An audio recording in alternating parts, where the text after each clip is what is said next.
Bishop Lee, I'm delighted that you've blown my cover at last. It is wonderful to be here, and being here does feel like coming home. My grandparents, lifelong Bristolians, were born in the centre of this great city. My grandfather apprenticed as an engineer, worked throughout his life at Rolls-Royce, and when he did eventually retire, he worked down on the docks, then underdeveloped, with a friend, repairing old ships. And because of that, he was part of the earliest campaign to bring SS Great Britain back home.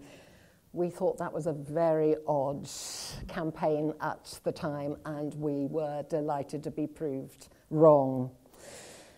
My grandmother was a sempstress and a great ballroom dancer. She would have loved Strictly. She made all her own costumes, and she made many of my clothes as I grew up, most of which I loved. My grandparents were bombed out in the Second World War and rehomed in Sea Mills, and my parents were married at St. Edith's. So that's one deep taproot for me, and why I was delighted to be invited to come to Bristol. But the connections don't end there.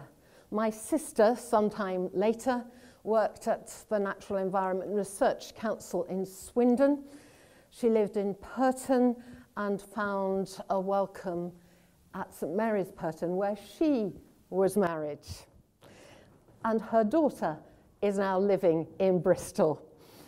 So last night, the comment from the wider family was, "You've beaten us back to Bristol."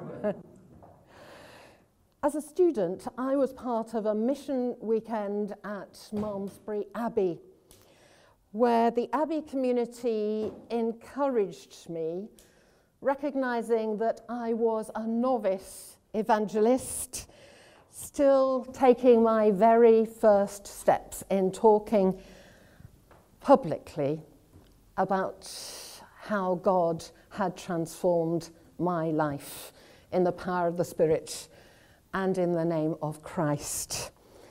I'm still grateful for that encouragement. 24 years ago, this diocese was pioneering in ordaining the first women to the priesthood. I want to lead a diocese that continues that pioneering courage in the new resourcing churches in Swindon and in Bristol, in the mission areas in rural and urban parts of this diocese, as well as and alongside the faithful ministry of parishes and chaplaincies and the cathedral. I look forward with great joy to leading a church that shows the love of God to everybody, whoever they are. So if you are a person who prays, please pray for me and for this great diocese as we work to act justly, to seek mercy, and to walk humbly with God. Thank you for your welcome.